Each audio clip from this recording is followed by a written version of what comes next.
player of them all, puts his bat on his shoulder and he tosses up his ball.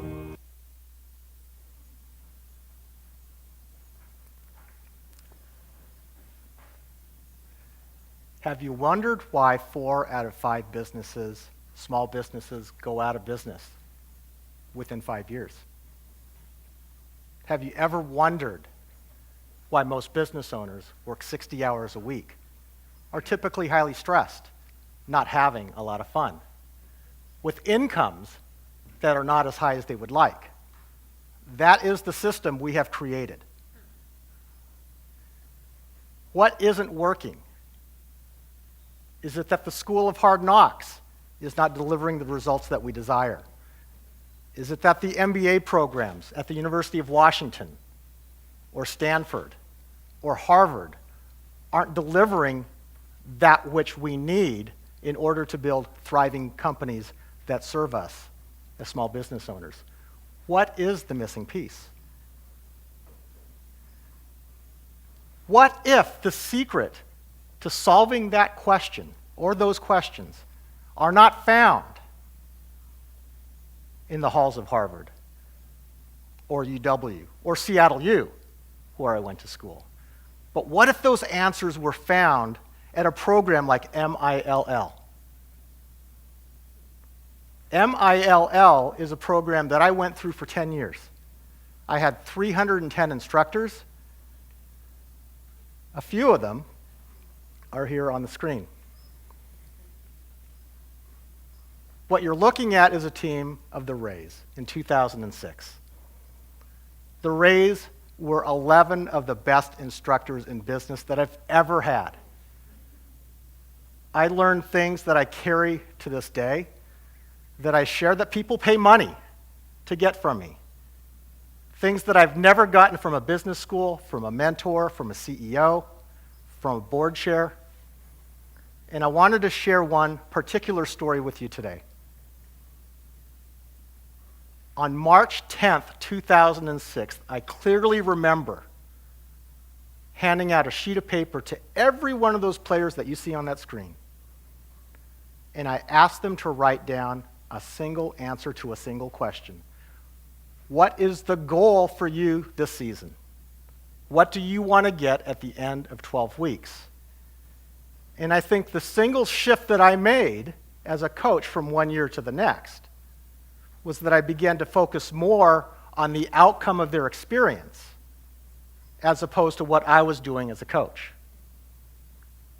That subtle shift made all of the difference in the world, because in that moment, when I read the responses, I knew exactly what every one of my 11 clients on that team wanted at the end of the 12-week season, because I took the time to ask.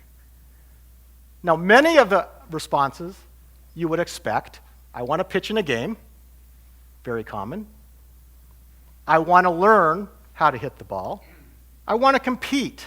I want to win more games as a team than we lose. But Henry rocked my world. I'm looking at the sheet of paper, and after practice ended, I walked over to him and I said, "Hey, bud, you've really got me curious. Tell me about this." And he said, "Coach, read it to me. My handwriting's pretty good." And I said, "Henry, it says you want to be a hero. Help me understand what that means." And he said, "Coach, that's easy. Come on, I'm 8 years old. All I want to do is get a game-winning hit, have everyone clear the bases, and have everyone in the stands cheering for me. Because that's who I want to be." And I said, "Thank you for sharing." I knew I was in trouble. Because the one thing that I picked up from that first practice is that Henry had never played baseball before. And that's the top of his strike zone, and that's the bottom of his strike zone. And if it was anywhere near that, he was swinging. Now, I was a little proactive, knowing that not all kids that sign up for baseball know how to play baseball. So during the off season, I invested the time and got better at my craft. After all, it was only the 4th season of my 10 years in MILL. And I knew that if I was going to get better at my craft, I would have to teach hitting instruction, which is different than knowing how to hit. So I went to seminars, I learned from other coaches, and I worked really hard to elevate my game. And sure enough, after 5 weeks, Henry was hitting the ball in practice. From a technical, logical perspective, Henry knew how to hit the ball. But in the games, what do you think happened? He choked. Every time. Week 6, week 7, week 8, week 9. Around week 9, I was getting a little nervous. Henry would show up with a smile on his face, thrilled to be there, happy to be part of a team. He loved his friends, his teammates loved him, but we both knew that Henry had a goal. And I was scratching my head wondering, I've got 3 weeks left. Am I going to be able to help this boy realize his dream? To be a hero. And I'll never forget the conversation that I had with Henry's parents. When I discovered what Henry really, really wanted was to believe in himself. Henry, on his knees, on the left-hand side in the front row, was 8 years old. Smaller boy, not very athletically gifted at the time, and he didn't believe in himself. Not at school, not with his friendships, not on the baseball diamond. And I knew at that time that if Henry was going to be that hero, what he would have to create is a little self-belief. Well, fast forward to the last game of the season. We worked on it during practice. It's a process. He enjoyed getting self-confidence. Fast forward to the last game. And I'll be darned, in the top of the last inning, if the game was not that close, where we were down by 1 run with loaded bases, 2 outs, and who do you think comes up to the plate? Oh my God, this is perfect. I'm coaching third base. I walk over to the plate after calling a timeout, and I get down on my knee, and I look at Henry, and I said, Bud, do you realize what time it is? And I've got the biggest smile on my face. And he said, without batting an eye, he said, Coach, it is 7:15 and time for a pinch hitter. We need someone up here right now who can get a hit because this is really important. I said, no.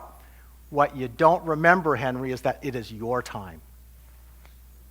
And he looked at me and he said, what do you mean, Coach? And I said, Bud, we're going back to the beginning of the season. The very, very first practice, when you told me, and he goes, aha, this is my time to be a hero. And he said, Coach, you may not know this, but I suck. I have not gotten a hit all season long. This is not working. And I said, you don't realize, Henry, at this moment, take a look at the landscape of the field. All of the outfielders are in on the infield grass. They're chuckling because you're at the plate. They think the game is in the bag, but you and I know something a little different because I've been watching you in practice. And I know when you turn your hips, when you have your eyes locked on the ball, and when you swing at that moment, the way you've done it in practice for the last 2 weeks, that ball is going into left field. Do you know why, Henry? And he said, no. I said, because I believe in you. And I know you believe in you too. So the first pitch comes up this high. 3 weeks earlier, Henry would have swung. Ball 1. Second pitch comes. Foul ball to the right field side. I swear that was the second time Henry had touched the ball in 12 weeks. Third pitch, it is there, down the middle, and Henry ropes it. And I'm telling you, it went beyond the outfielder into left field. And for about a second and a half, in stunned silence, everyone was agog. When I think the first base coach yelled, "Run!" And they did. And if you've ever seen 8 and 9-year-olds play baseball, it is a thing to behold because they always throw behind the runner, not in front of the runner. So as Henry's running around towards first base, instead of throwing to second, they threw to first. And of course, it was overthrown. And when the dust settled, Henry's on third base, 3 runs have scored, and everyone is jumping up and down, even the other team. And in that moment, Henry became a hero. Now, that story can be played out for 10 of the 11 players on that team. The subtle shift in that season was that as a coach, I made a decision to make it all about what each and every player experienced individually and as a team. It wasn't my work as a coach so much as the outcome of their experience of being on that team. And that is the lesson. As I think back on that season, and I think about Henry's 4 rules of success as they apply to everyone in this room that is a small business owner, the first thing that Henry taught me was that if you want to serve your clients and serve them well, the first thing you have to do is ask them what they want. When Henry said hero, my assumption was get a hit. I'm going to teach him how to hit a ball. I went to school for that.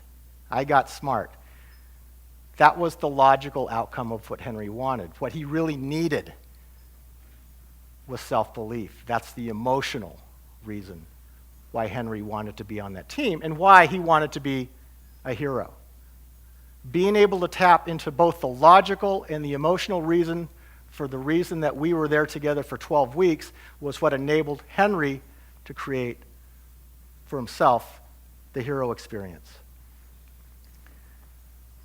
Really, really, really understand what your clients want. That's what Henry taught me. And if I hadn't really paid attention to why Henry wasn't hitting in the games, I would have missed the mark. And I can tell you, in my work, one of the things that I continually try to do better is really understand what my clients want. In business, in life, in relationships, if we can't keep our promises, pretty soon people disengage. And one of the things that I really tried to do with that team and every other team was keep my promise to the players. And as business owners, to the extent that we can keep our batting average up high and serve our clients at this level as opposed to this level, you will deliver the hero experience to your clients. So why is this important?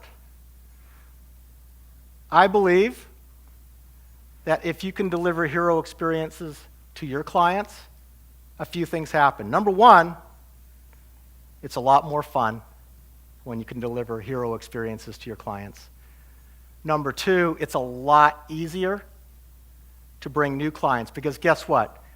When Henry becomes a champion for the experience, all kinds of kids come out and play the following year. The same applies to your business. If you had 5 clients and created 5 champions, 5 advocates, and they each told 2 friends, and so on and so on and so on, your selling costs go down, your revenues go up, and you're having fun delivering that experience over and over and over again. And that's how you win in the game of business.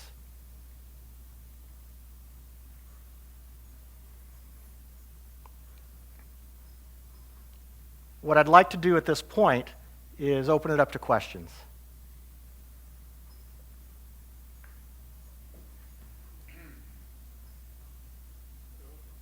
Leo.